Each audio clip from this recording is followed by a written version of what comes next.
Peter Navarro is an economic expert who served 4 years in the Trump administration as trade advisor. He's been called, rightly so, the architect of Donald Trump's tough-on-China policies. But now he has been charged with contempt of Congress for refusing to cooperate with the little January 6th committee probe into last year's riot at the U.S. Capitol. He was set to be with us in the studio just a few weeks ago. He was going to talk all about it. Well, he was, until this happened. I was on my way to Nashville today to do a TV appearance with Mike Huckabee show, right? And instead of coming to my door where I live, which, by the way, is right next to the FBI, instead of calling me and say, hey, we need you down at court, we've got a warrant for you, I would have gladly come. What did they do? They intercepted me getting on the plane. Well, he made it here this time. Would you please welcome to the show, Peter Navarro?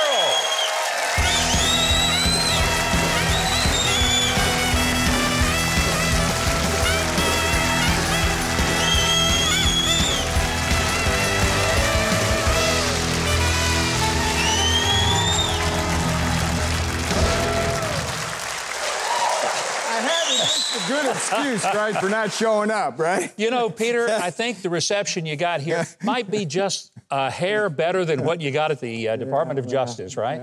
Yeah, I guess it was worth it. You know, I'll be honest. We're kidding, and thankfully we can joke about it now.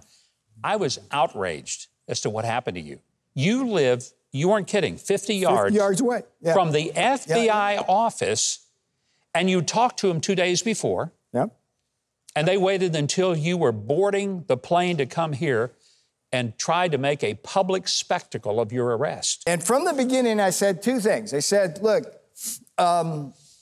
President Trump's exerted executive privilege, not mine to waive. Yeah. And it was the job of this committee to go negotiate that with the president. And I also said consistently that the only thing that committee's trying to do, they're not trying to get to the bottom of Jan 6. No.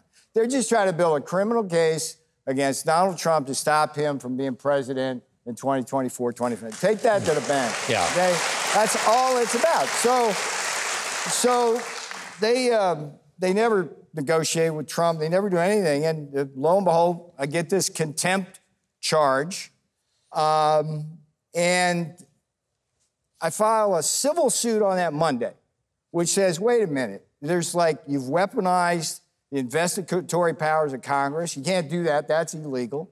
You're violating separation of powers. You're violating bills of attainder. And by the way, you're destroying executive privilege. As we know, file that, right? Yeah. So on Wednesday, I send a letter to the AUSA, the Attorney of Justice. And it's really simple. It's I'm in a rock and a hard place. Duty and honor to my country and to the commander-in-chief says I cannot waive his privilege, and I have to do what I'm doing, okay? Can you kind of figure it out? You know, go talk to Trump. And I call this FBI agent, Walter Giordano, okay?